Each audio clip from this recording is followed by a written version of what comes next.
It is I am him. So I want to introduce Mikal Dulio, man. How you doing, man?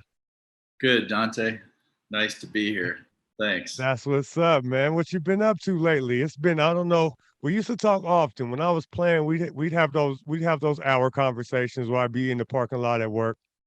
Yep. Yep. But Um, it's been a while. What you been up to?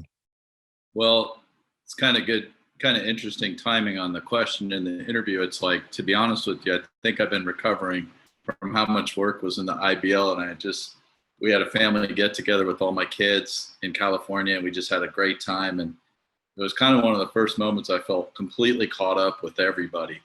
Um, Kind of took on a lot of things in my life, already had a super busy business before starting the IBL. So that was like running two businesses at the same time, and Mhm. kind of set me back personally with a lot of things. And I feel like I finally caught up. So the timing on this interview is just kind of amazing.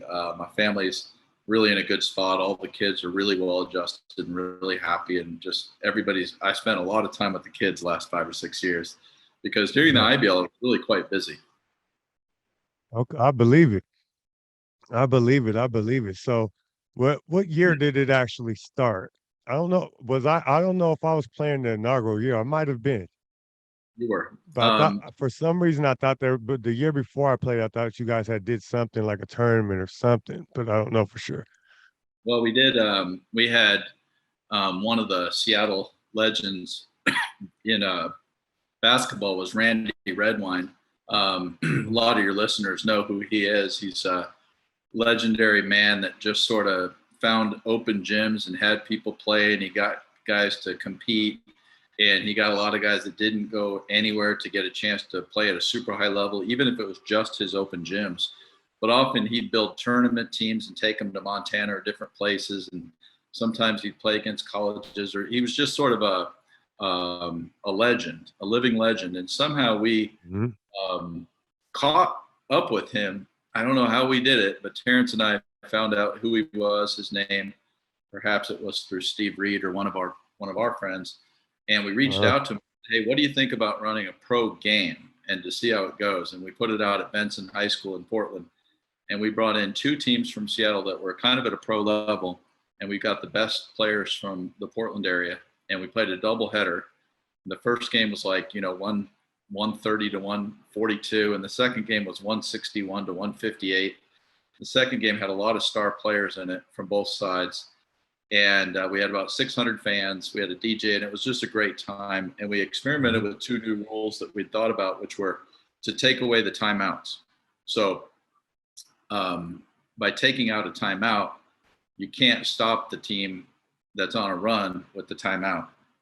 And so those two test games we did went extremely well. They're extremely exciting. It was a different brand of basketball. The game moved really fast. So as a fan, you might be able to watch an entire game, an NBA length game in an hour and 40 minutes and see, 260, 270 points. So that's the one you're talking about that preceded the Yeah. league. You were in the inaugural season, 2005.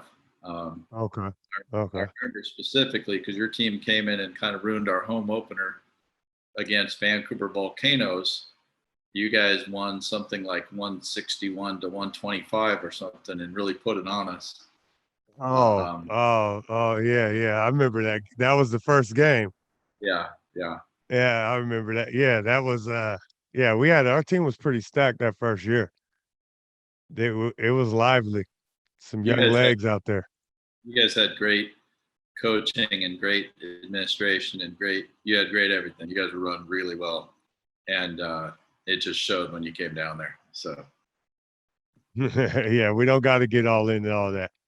I barely remember. I don't know what I was doing that game. Who knows? I do remember that's the I had to calm down seven and some change. He had a couple dunks and he was just going crazy. I had to calm him down. Like, hey, all right, all right, all right. We was wilding. We was wilding. So that was 2005. I remember, yeah. So I remember that's when we started. And it was funny how I got involved with even that team. I was actually playing for the Bellevue Blackhawks in the ABA. You know what I mean? And we had lost in the championship game, and then season. Maybe we didn't go in the playoffs yet.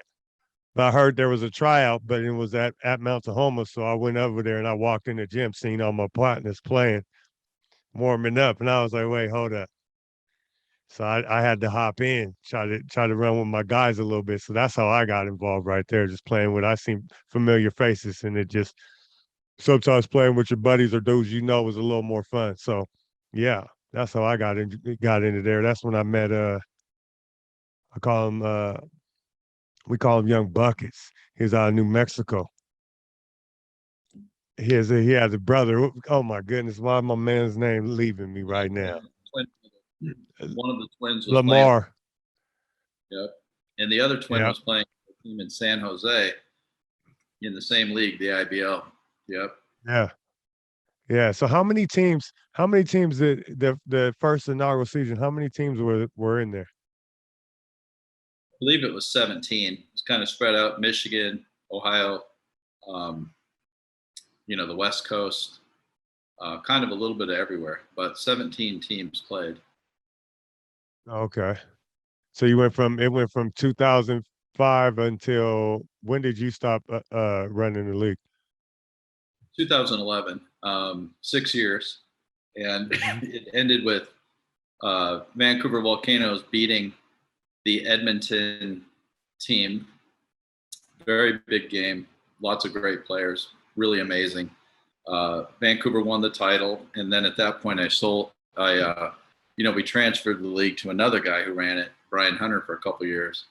But yeah, we did it for 6 years. Man, that's a lot of hard work for 6 years. I mean, that dedication, man. So yeah, mention your family. How many kids do you have? I think at one point I do believe you had told me. 26-year-old boy Ezra, and then 19-year-old Isabella, 15-year-old Mia, and 12-year-old Vivian. Those are the kids. So Yeah. Yes, yes, beautiful. Folding babies. They're getting big on you, man. I got the same situation. Matter of fact, it's one of my boys' birthdays today. He's 20, so that kind of was like he's not even yeah, got a teen on his name on his age anymore. Yeah, but I understand I kind of when you we talked about how busy you were and you kind of tapped in. You took some time to tap back in with your family. yeah, Uh, that hit me because that kind of goes along with this whole crucial conversation. What the podcast is about just yeah, gets a little deeper into that. You know what I mean? When it comes to family, for me, it's really important. I'm always a family first, and then I'm always my inner circle is basically my family, and everything else just kind of falls behind that. You know what I mean? And then as I got older, even my role in my family as a leader, also I found different ways to lead, but all that came with me kind of sitting down in the home a little more. And I think it benefited the family from that. But that IBL kind of helped me with that the last couple of years I was playing because I could have went back overseas. oh, really? Okay. Well, I knew Yeah, that. yeah, yeah, for a couple different contracts. But I stayed and played in the IBL. Also, it allowed me to be with my family, make a little money. I'm still playing ball, you know what I mean, plus a job. So I kind of did the math, put them both together. Yeah. I'm making enough money You, to you were able survive. you were able to live the dream, but stay in Tacoma and stay with your family and build a couple years deeper into a career, a couple more years with the kids, as opposed to being away for 3 more years. Yeah. Yeah, yeah. And I That's, knew and I knew that was more set in stone, you know. uh, yeah. Yeah, I knew if there was going to be a team in the area, I knew I'd be on it. I knew tryouts was going to be tryouts. I wasn't afraid of that. Whoever's coming in the gym, I'm with that. That's my mojo there.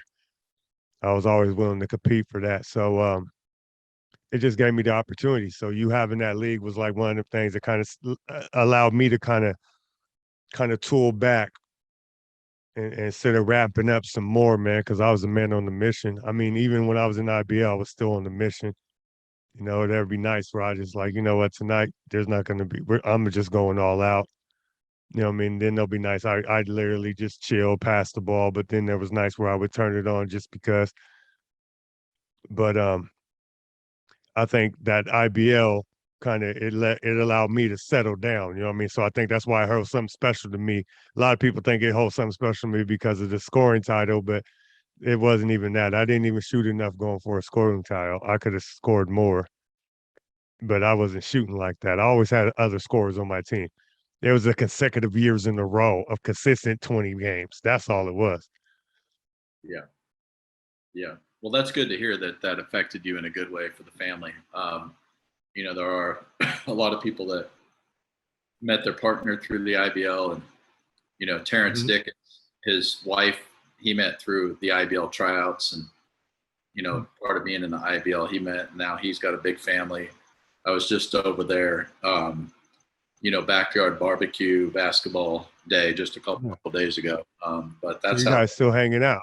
that's how they met. Yeah, we're close. We've always been pretty close. I mean, real Oh, close. that's what's up. That's what's up, man. That's good. So what? So what you mentioned? I don't know. Maybe I'm picking up on something, but you said you've been with the family for some years now. Kids are a little bit older. What other business ventures are you into right now? Well, so surrounding the IBL was like a middle 6 years of a Hmm. what's now a 27-year business that I've had the whole time, and that's running recreational leagues. So when you Okay. think of six dudes pitching in money and they're a rec team in a city Hmm. league, that's me in Portland, and we do 150 teams in a season, and we run season after season after season just nonstop. So you know 51 weeks a year of city league, 3 or 4 nights a week. So yeah, running a city league is my basic business, and I've been doing that and still do that for 27 years. That's one of the Cool. reasons the IBL was so taxing. It was a second business within an already Uh, business, and I was yeah, just one of yeah. those that was very competitive, and I could do anything, Mhm. and I'm a very very competitive guy in certain areas. But what I failed to realize, and I shared this on Facebook with a lot of people in the IBL, and they all read it, was it's nice to have these external traits that people see, or an external league that had teams from all over different countries and all the success we had on the floor. But it's also good to share behind the scenes when you make a mistake, so you might be able to come off apologetic to the people you might have stepped on, or you know misstepped around, or your own family, or maybe you were so busy that you really did a disservice to your own family. And that's something I had to share. And so, you know, what I learned from that obviously is, you want to take on as much as you can take on as a competitive person, but you also want to make sure you leave yourself enough time for your own family. And Hmm. so I'm no longer a workaholic. I work hard, but I have my boundaries, and I felt it was important to share that, along with all the great things I do share about these great pictures and images we have of players and playing in arenas and against all these teams from Japan, China, Canada, New York, Los Angeles. Really good memories. Yes, indeed. Yes, indeed, man. Yeah. Well, I'm happy that you got on to share that. I'm happy you got on to share that. There's a lot of people that probably need to hear that situation, man. You know what I mean? And just hear what you're saying. But I'm glad you got back to what you need to get back to, which is that family, man. So I'm happy for you. I'm Yeah, happy and for you, man. I'm glad I got that opportunity from God to have that, because sometimes you lose your way and you can't find it back, or you don't get a chance to make it up. And so Hmm. I feel very lucky that I had a good strong. I guess I sold the league in 2011. I've had 10 years to really dig down deep and kind of put in all the normal time you put in with your kids, but also bonus time, because those 6 years were very taxing. But I'm on the other side of it, happy now. So the timing of the interview with you is just fantastic. So I appreciate you. Yeah, for sure, man. Yeah. When I was going through the list, I was like, here's some people I want to talk to about some things, you know what I mean, about some things. And I was like, okay, let's talk about the IBL. And I got a couple players in mind. And I was like, man, I'll have to hit up Michael, see what's going on. and see what's going on. Get you Well, on here, man. Dante, I remember you as a leader in a lot of ways, like a distinct leader, and you didn't do it necessarily officially, but it was always you that I would come to if I had any sort of issue. And I don't think we barely had to say anything. Sometimes it might have just been a look or a, back then it wasn't a text. It was probably a call, but I do remember being in touch with you. There's all sorts of things that occur in a minor league and everybody's got to chip in.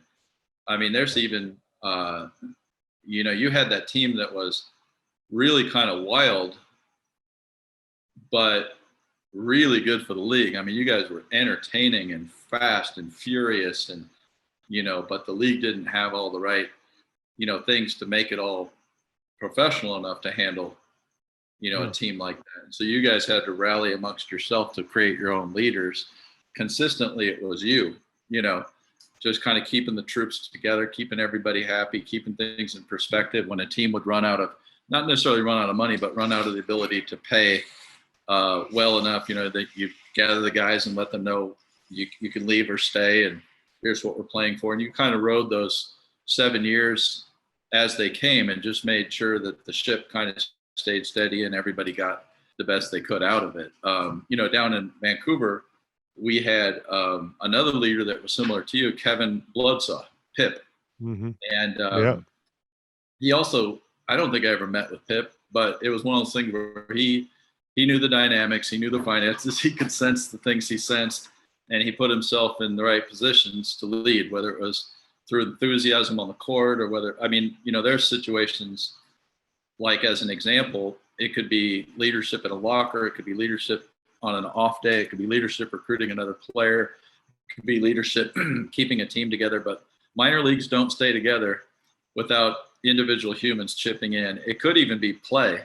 So in the case of Pip, there was a game up in Grand Rapids, Michigan. Dante, I literally thought this was going to hurt the whole league. Opening night, the first game of the entire league, we're down by 51 at halftime. And we're on a pace, if you multiply that times 2, we're on a pace to lose by 100 because this team is really fast up there. It's a home game. They've been sitting waiting. We're getting off the planes, IBL budget where you're on tight planes. You're coming in the same day. So same day, and you're about to play in like an hour and a half. Yeah, it's just a terrible situation, and here we are down by 51.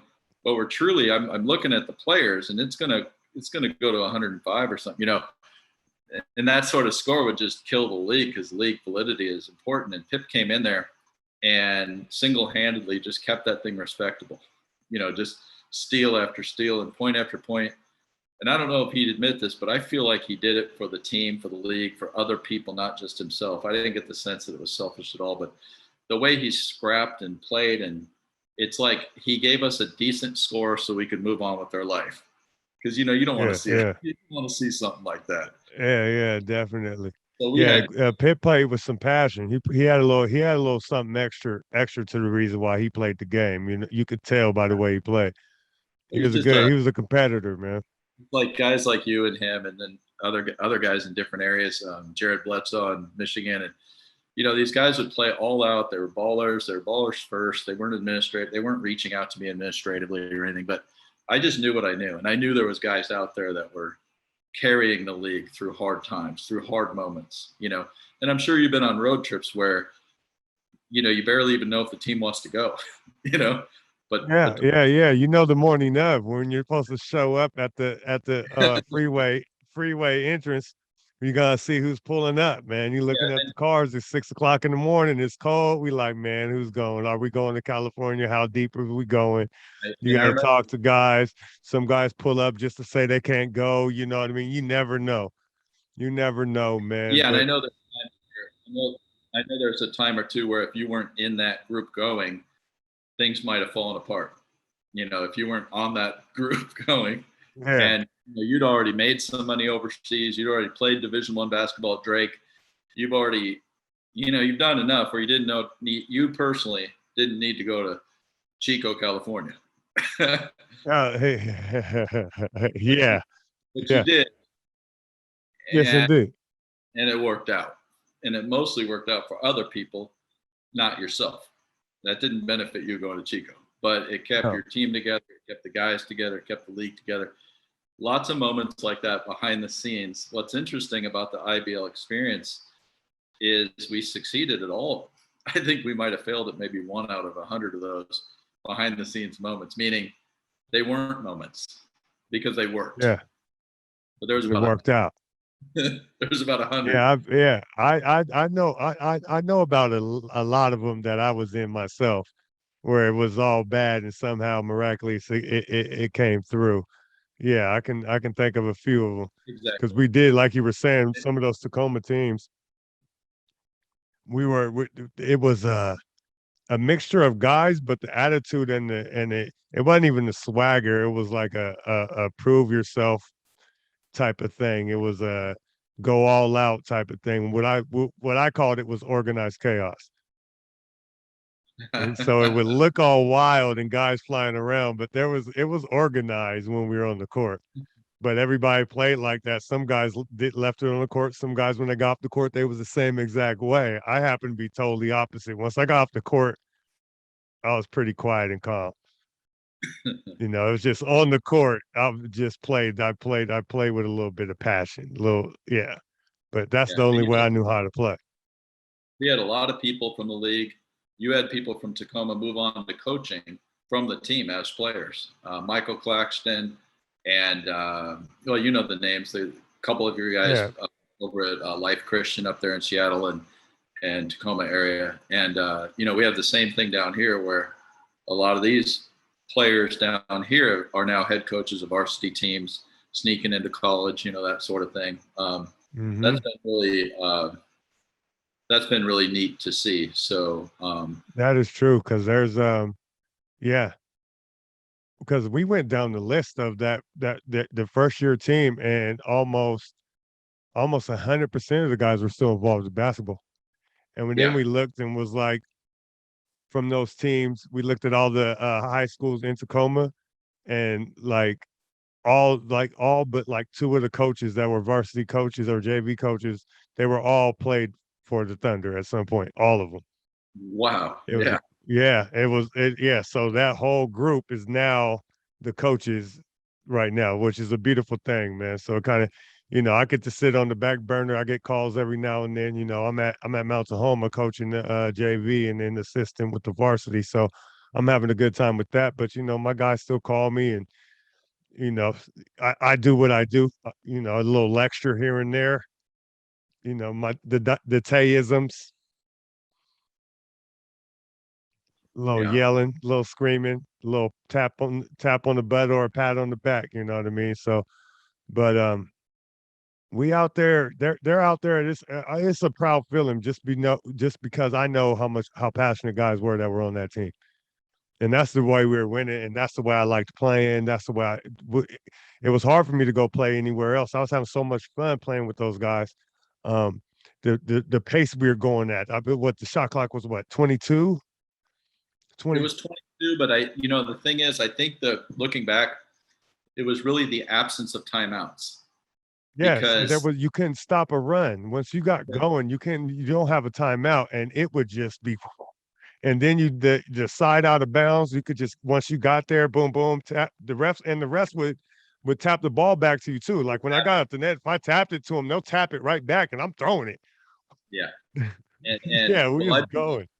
I used to explain this rule, and coincidentally, it was Tacoma and Vancouver in this example. I said I was sitting about 8 rows back watching Vancouver Tacoma. Actually, it was a game in Bend, so it was the Central Oregon Hotshots hosting Tacoma, and Arvin Mosley's the coach, I believe, and he's got you guys really ready to go. And all of a sudden, you guys go on a 17-point run. But remember, we have no timeout, so nobody can stop that run. And if you know anything about basketball, a hot team only gets hotter. They don't get colder. And Yeah, yeah. so, only thing you can do is go on a run yourself. So here comes Central Oregon on their own 17-point run. So you guys go 17 to go up 20 or something, whatever. Now you're up a ton. And Hotshots figure it out real quick. They're like, we can't stop them. We have to run. So they go on a 17-point run. So I saw back-to-back 17-point runs. And then when they were done with it, you guys went on a 12 to 15-point run.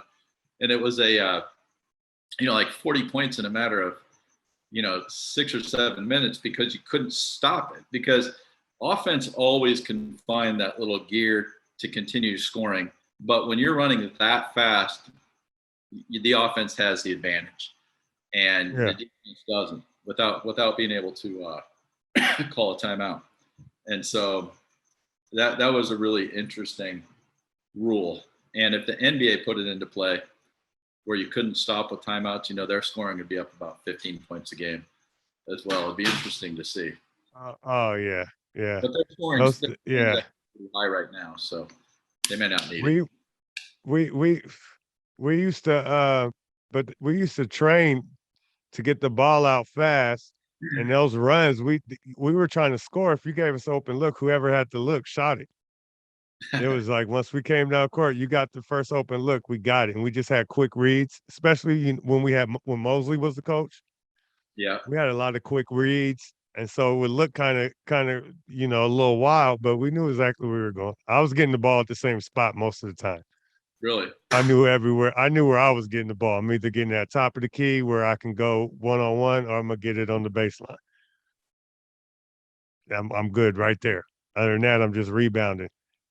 Outlet run, rebound, outlet run, rebound. That's it. It was just I love playing fast, and we had one of those teams that were flying around. We used to call it the goon squad. We had a squad that we put, and all they did was play defense. We used to call them the goons.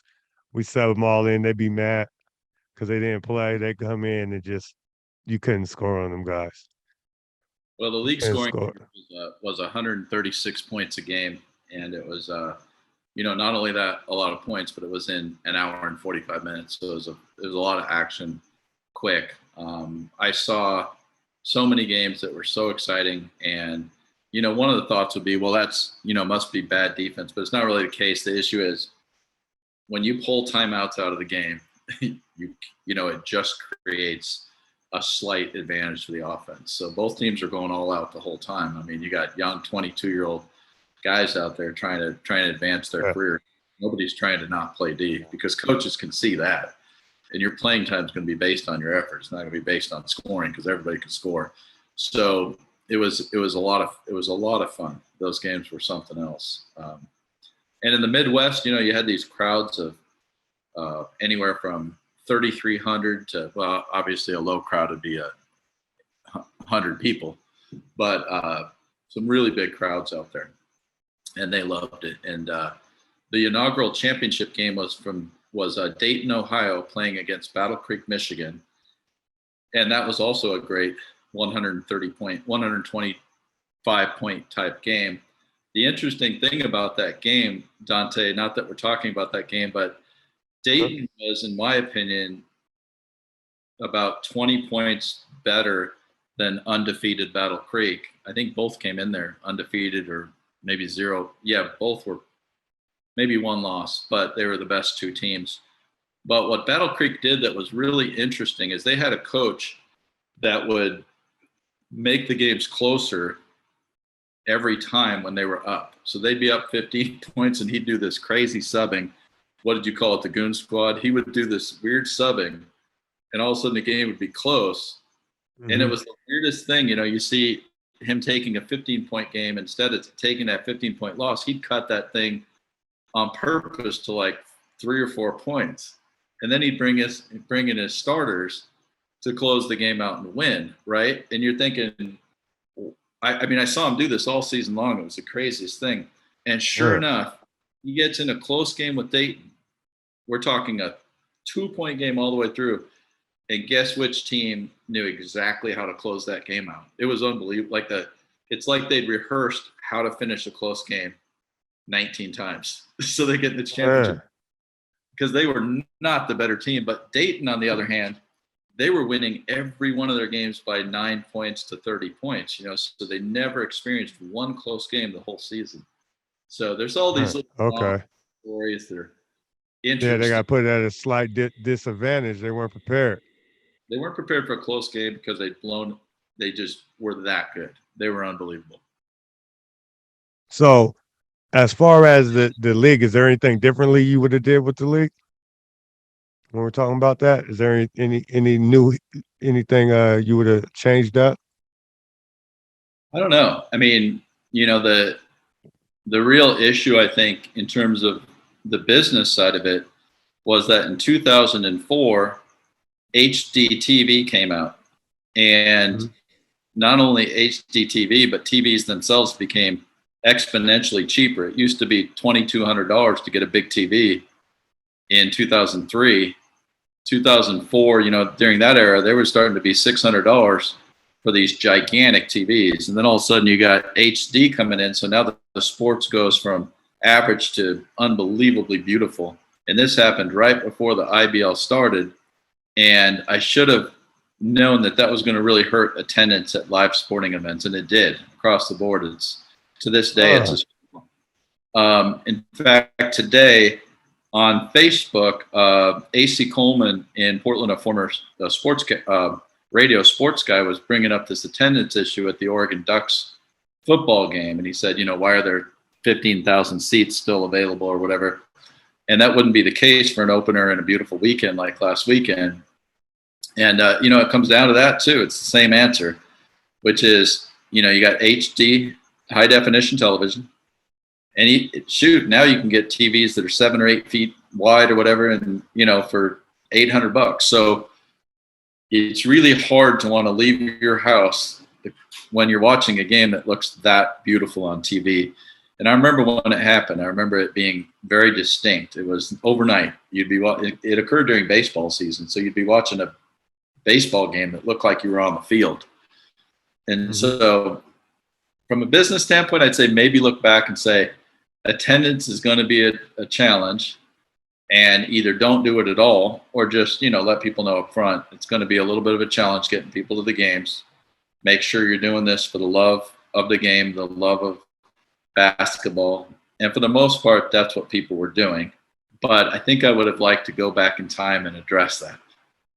Oh, let, okay. let people know that this is going to be a struggle to get fans in the seats. Mm-hmm. Mm-hmm.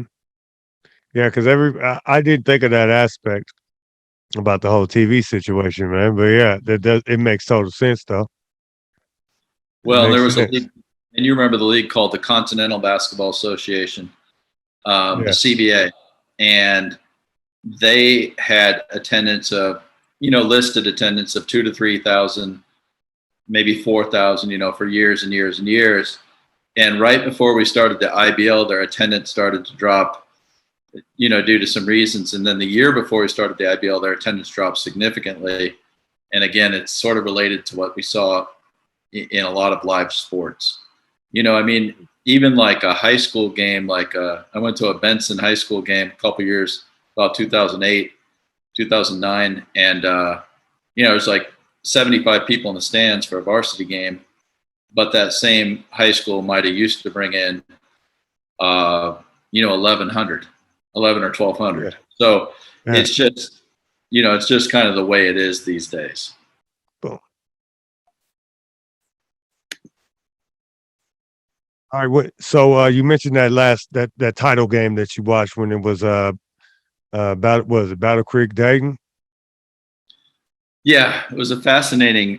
For me, it was fascinating to see because I'd seen the scores of Dayton and they'd won every game by 10 to 30 points. A very, very, very dominant team. In fact, when we went out there as the Volcanoes, they were so dominant. We got down 44-4. They were just.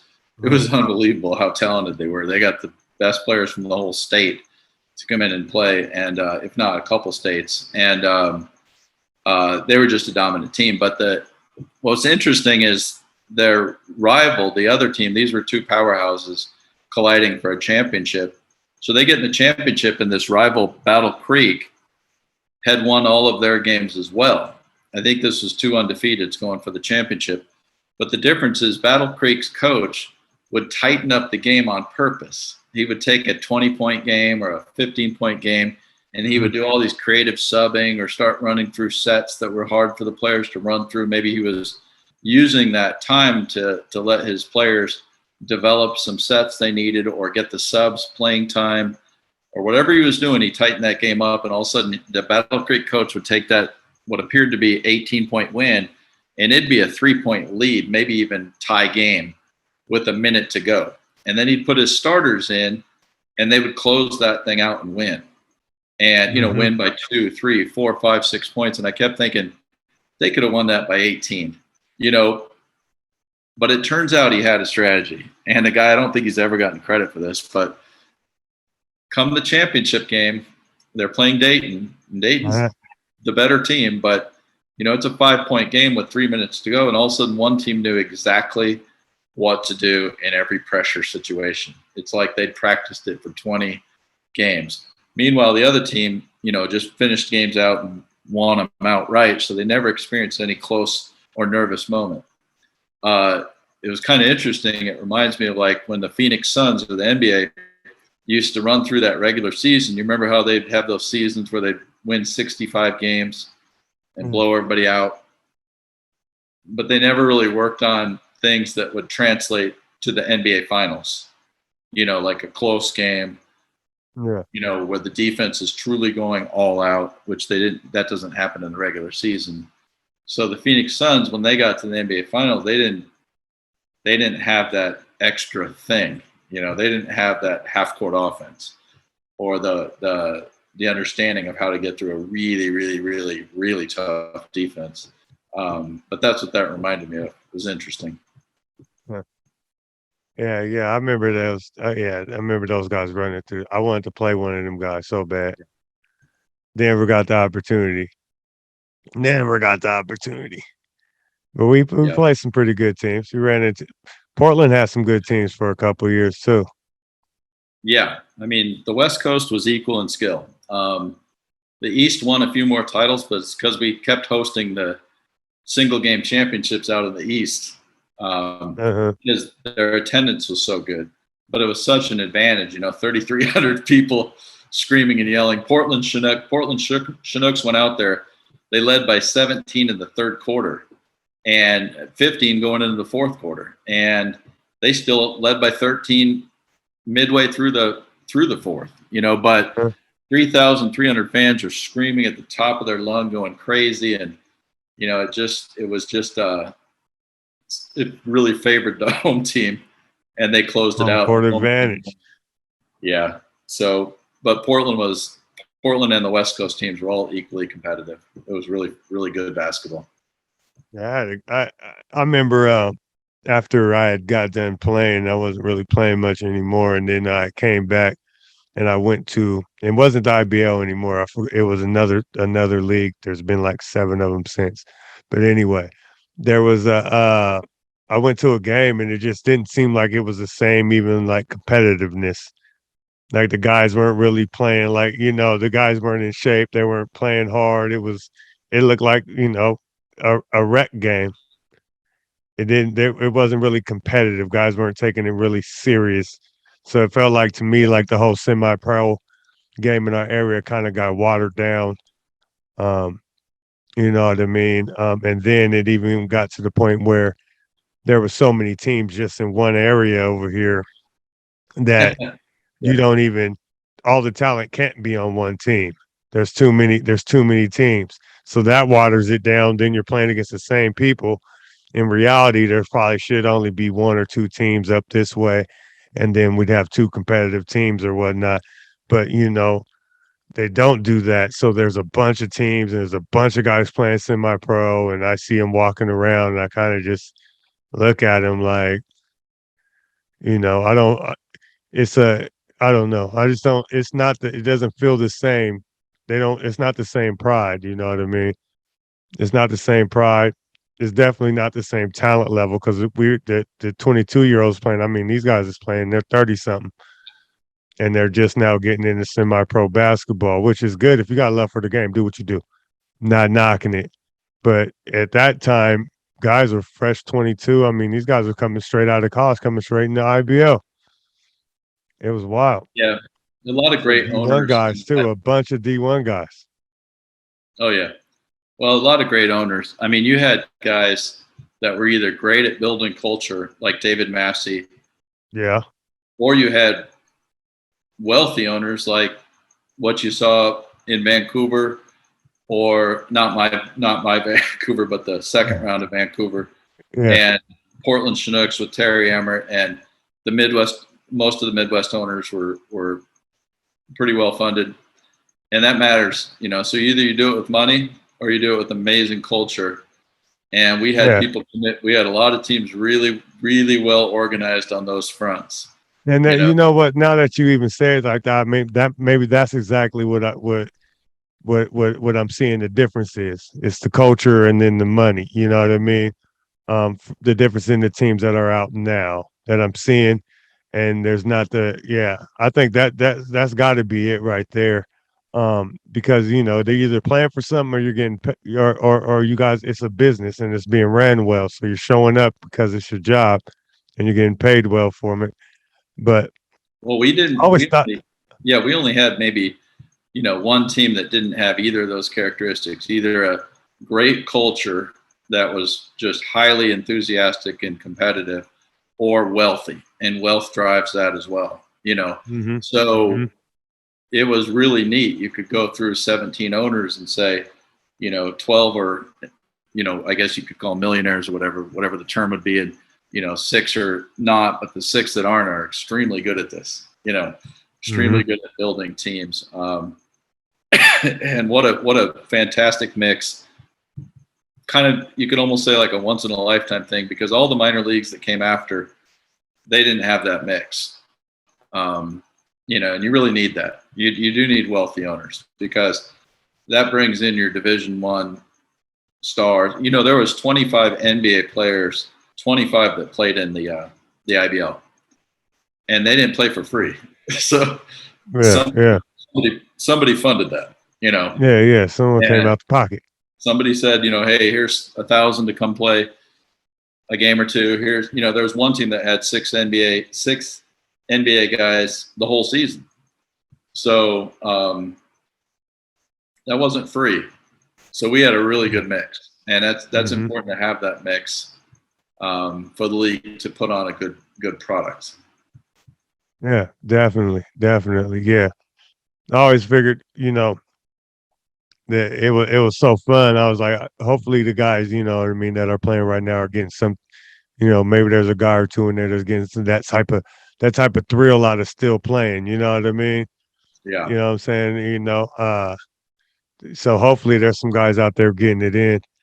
But a lot of the young guys, which is also different than them, because there's so much material that you can get out over the internet and whatnot. I remember when I was in the IBL, I was still actually sending physical tapes overseas still. Yeah. Yeah, I had IBL tapes that were getting overseas. They were getting my VH1 and was like, hey, yeah, the IBL, he's seen that. Oh yeah, I'm gonna go play over here now. I think that's how I got to Luxembourg off of IBL tape. Yeah. Yeah, so it's like hopefully there got guys that are getting opportunity. And I always, I backed away from the semi-pro as far as even on the ownership or even just being involved with running a team, because it doesn't make sense business-wise unless there's some type of financial backing to be putting that much effort, because it takes effort and will and dedication. It takes a lot of time. I mean, I'm preaching to the choir, but to make it run right, you got to give so much to that. And like when I start doing, I was like, I was spending so much time trying to get it up and moving, and it was just too much, you know what I mean? And then when you're doing it, and because of the love, it's like, how much do you love that when there's no financial gain at all? It's like I look like an idiot right now, you know what I mean? And then, so I kind of backed away from it.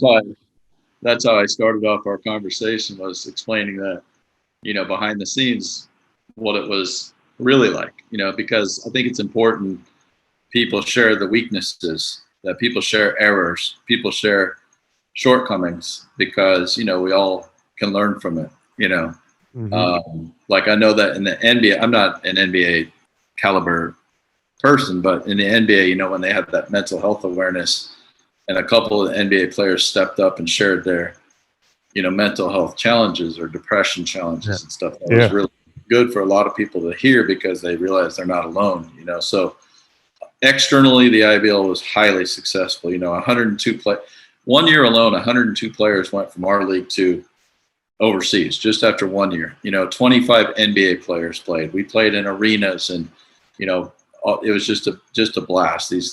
Every game looked beautiful, beautiful uniforms, beautiful everything.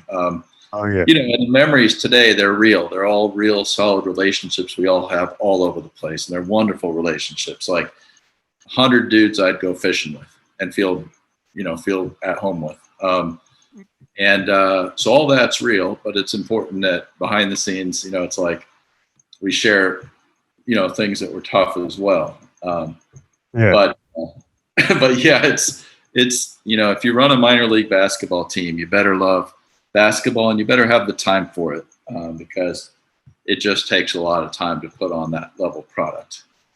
Yeah, it does. It does. And I feel for you doing the whole league, because when I had the team for a season, maybe 2 seasons, about season and a half, it was because I dibble dabble when it was the Jazz. I was running the day to day. I was running the operations, but they were still like doing all the financial stuff. But when I took the whole thing over, that level of commitment was just it was too much. And then on top of that, it was like I really felt on the opposite end, on the owner's end.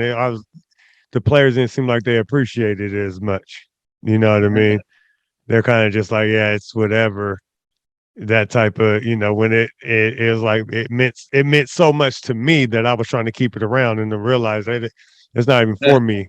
It's not even Don, for me to keep it around. You guys can have this. If this is where you guys wanted to go, I had to let it go. I had to back up. I'm sorry. I don't show up to none of the games. I've seen guys, hey, there you was going to the semi-pro game? No, I'm not showing up. I'm not even walking in the building. there was a moment where owners would decide they're done. And for some, it was just a good run. They had a good run I nicknamed it, for a minute we were kings. Everybody got a chance to be a king. And just a cool feeling, whether it was a great game that was exciting or a great season or walking into arena and competing. But some people got out because of things like you're talking about. I remember the Battle Creek owners were really successful in terms of the external product and the first year product and everything. But there was a year where they realized that the dudes on the team weren't taking advantage of the opportunity. They weren't, studying for something else while playing ball. They weren't working out in addition to practices. They were just sort of hanging around waiting for game day. And when the owners found that out, they were immediately just turned off to the whole, they just were like, hey, our time has come and gone. You know what I mean?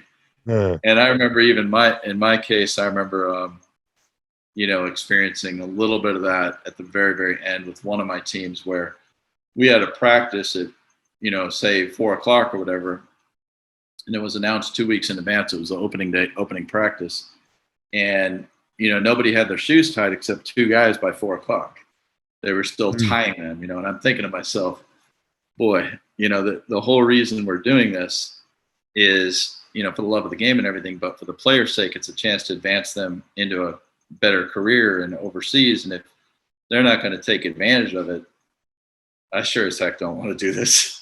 So Yeah. Unfortunately, that's what it comes down to. You're like, when you're going through the day-to-day things and you're like, okay, and then you're like, oh, okay, this is going on, and realize it's not appreciated. For me, it was just it just sucks some more of the energy out of you when yeah, you're paying for this, you're organizing this, you got to talk to the person over here, you got to have all the paperwork right, then you got to worry about the players. Then when you get to the players, they act like they don't even care. You know what I mean? They don't care, and like maybe whatever. and maybe for their sake they shouldn't care. I don't know, but I know that, like you said, when you're doing 1,000 things behind the scenes, you certainly want to show up to that practice and see dudes laced up, ready to Yeah, go. Because ready to go, if it ready was to Kobe, go. if it was Kobe Bryant, there's no way he'd be tying his shoes, you know, Well, at practice time. I He'd have think to. I even, man, I even told the guys at one point, I was like, this is the reason why you're still here. You're still talking about basketball dreams because of this.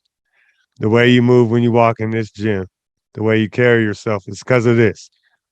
and there's a couple guys that after I said that to the guys, they came and we had conversations about it. But that's how it's supposed to be. When you come talk to me about it, but that's how I feel. You keep asking me about, how this happened with the going overseas. Where's the opportunity? Where's their agents? It's the fact that you got to take it serious. It's got to be serious. It's got to be serious. You got to really want it. Then you got to be serious about it. You got to show dedication. You got to try to take it to the next level. You got to, you still got to lace up your shoes, be ready for practice. Practice at 4, you should be ready to go, get it going.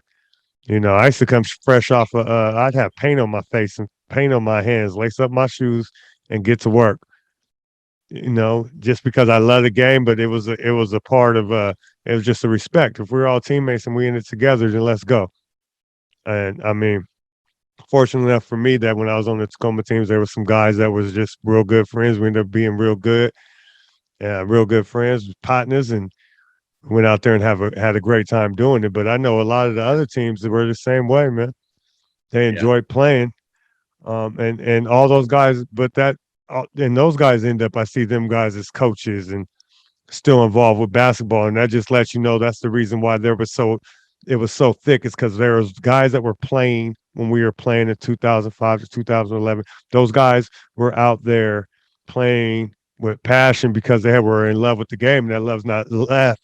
That's why they're all in coaching and they're involved in AAU programs. These guys are all running programs and Yeah. everything, Yeah. all up and down the West Coast. Yep. They all are. They Yeah, all it's are. like I go to Vegas, meet up with a dude that when I went and met the San Jose team. He's out there coaching the high school. It's like, it's all the same thing, man. It's like all those guys stay with basketball. Yeah. So it's just beautiful. It's beautiful, man. It was a really fun experience. Tremendous amount of memories. For me being behind the scenes, there's, like I said, there's 100 moments in that 6 years that were epic, where somebody came in individually and saved a team from folding, saved the game from falling apart, saved a culture just by doing a certain thing. And it was always the people who did it just did it. They didn't ask to be thanked. I mean, hundreds of names. Terrence Burns didn't want to coach. He's a friend of mine, didn't want to coach any of these teams, but he always was around it, always around it. Sure enough, when one team hit the dirt, went to zero, he picked it up immediately, coached them for 6 or 7 great games and got them through to the next coach. He handed it off to a guy named Bubba. And, and nobody remembers this little 6-game thing, but the 6-game thing was like that dude saved the day, like Uh-huh. Uh-huh. 100 situations just like that. And I know about them and I'm Mm-hmm. grateful. And I know you were a part of a couple of those. Randy Redwine was a part of a lot of them. He's somebody, everybody on your podcast, most of your podcast people know that name. Oh yeah, definitely. The Rashad legend Powell, himself. Rashad Powell did, his son Rashad had probably 7 or 8 big saves somewhere in there with culture and teams and, the whole thing. So it's Mm-hmm. this giant cooperative effort, and now we're all moved on with our lives, but we're all still connected in basketball. We all Yeah. still see each other in different basketball settings. That's You know, interesting with basketball, how it does, man. yeah. It kind of gets a hold of you and it builds bonds and bridges and Well, it's a gets you into heck. relationships. What's that? I mean, it's a heck of a game. Like it's. I was telling my kids the other day, I'm like, this is crazy that I've been doing this many years since age 7 or whatever. I started playing basketball. Like, I can't believe that I still love the game of basketball. It's really entertaining. I mean, you're trying to go up and down the court, putting a ball inside a cylinder, and it involves all sorts of skill and strategy, and it involves teamwork and the passing. And I mean, it's a beautiful game. It's Yeah, just, yeah, yeah. I mean, it's addicting. You got to yeah, it's a beautiful game, man, and it's therapeutic for me, and it's everything. Fell in love with basketball. I haven't stopped, man. I haven't yeah. stopped. I don't think I can. It's embedded in me. It's embedded in me. That was the reason why I had to link up with you and talk to you and tell you that the IBL it held something special to me for a few years there, man. It also helped me build some things and some rapport in my community also, which is relationships that I built while I was playing on that team. Yeah. is the reason why I'm maneuvering and I have such I feel like a grip on the local area when it comes to basketball in Tacoma. When you mentioned Randy Rabine a couple of times, man, he was a mentor to me. We spent a lot of time talking on the phone when I would get frustrated with stuff. I call Randy, he let me just go off for an hour. I'd be just blowing a gasket, just yelling and whatnot. And he'd calm me down and be like, "Oh, what you gonna do?" And he would, "I'll tell you what you gonna do." And we would talk, and I go back and I replan, strategize, and go at it again. So the fact that you talk so dear about him, man, is a beautiful thing, man. Because he definitely helped me through a lot. You know what I'm saying? So that whole relationship that I had with him was something special for me, man. So when you bring it up, it brings joy to me, you know what I'm saying? So Yeah. that's what's up, man. And the IBL itself, man, it was almost I wish everybody could get a small piece of that. So I mean, I want to make sure that anybody that's listening to this podcast, I was not trying to talk down about all the other leagues that have been going on and what's going on right now. And if you're playing in a league, man, go get your ball on, get your shine on, man. Go ahead, do you. The thing is, I just hope that you guys have the same feeling and the vibe what we got from the IBL for those years that it was around. The community and the great times and the relationships that was kindled and set aflame there that are burning today. I hope that you are building those same type of relationships, and then you guys will go on and get involved in the community and not just hanging out and making it like a rec league. Hopefully, you guys are building some real life relationships, getting it in. So I hope that's a good thing for you guys, man. Um, before we get off of here, man. Uh, so for the record, for the record, for the record,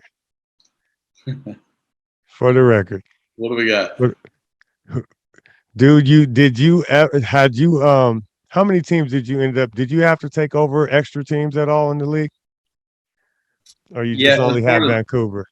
it was part of the league plan that we would make sure every single game occurred. That was our motto, and we did that. I think we canceled one, but it's for league standards, like there's one league out there that canceled almost 65%, but we canceled maybe one game total in 6 years. So Yeah, there. if a team failed Uh-huh. financially or whatever, we designed the schedule to only have one flight, and typically a team got through that, and so maybe they were in game 12 or 13. They had 6 games left, so we might have had to step in and kind of take over a team with 6 games to go, and we might keep most of the elements in place, the people in place, and just get us through that. Get us to game 20, respectable ending. You got some nice pictures, nice memories, wrap it up.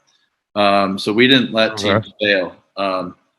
But there really wasn't many of them. I mean, there was a team here and a team there. Maybe it was an average of one team per year where we had to step in and kind of manage those final 6 games. And that's where guys like Terrence Dickens, who kind of worked with me on all elements of this, kind of a equal partner in most ways. He was an owner of the Volcano, a majority owner of the Volcanoes, but he also was the IBL operations guy.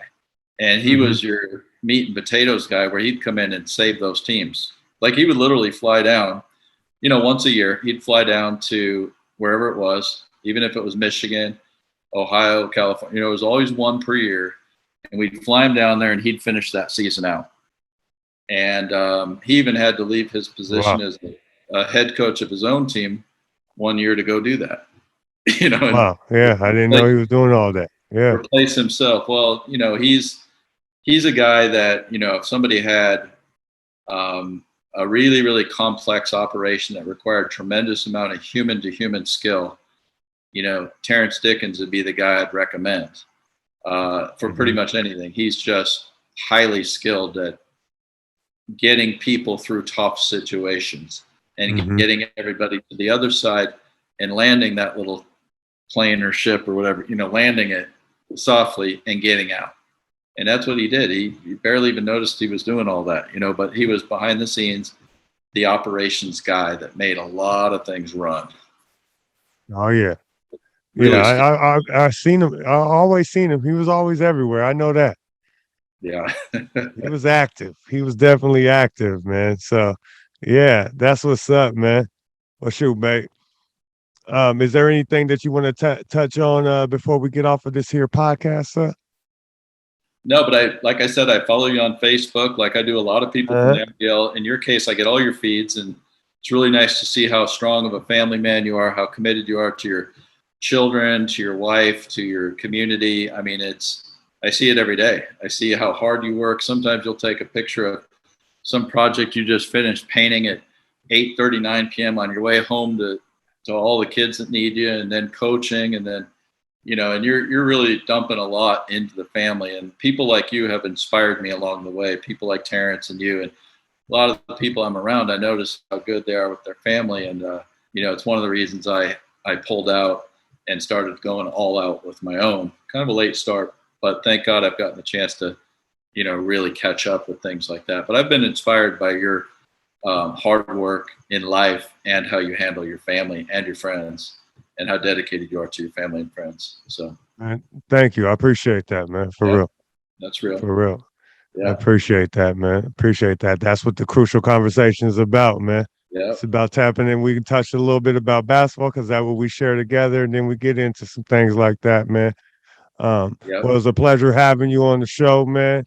I appreciate you. I'm happy that you're happy and you're on that journey, man, and you're just spending time with the family and get Yeah. everything going smooth, man. We call it I like to say being present in the That's it. moment. Yeah, I lost some people that are real close to me the last couple of years, and being present is I'm so focused in on that I'm locked into that. Being present for my family and just being emotionally connected. So you continue your journey to become a greater man than you were today. Yes, tomorrow when you wake up, be ready to grow some more, man. I'm on the same mission, and I wish the best for you and your family, man. Thanks for coming through Crucial Conversations, man. Thanks for having me. All right. Have a good night. All right. Have a good night. I'll talk to you later, man.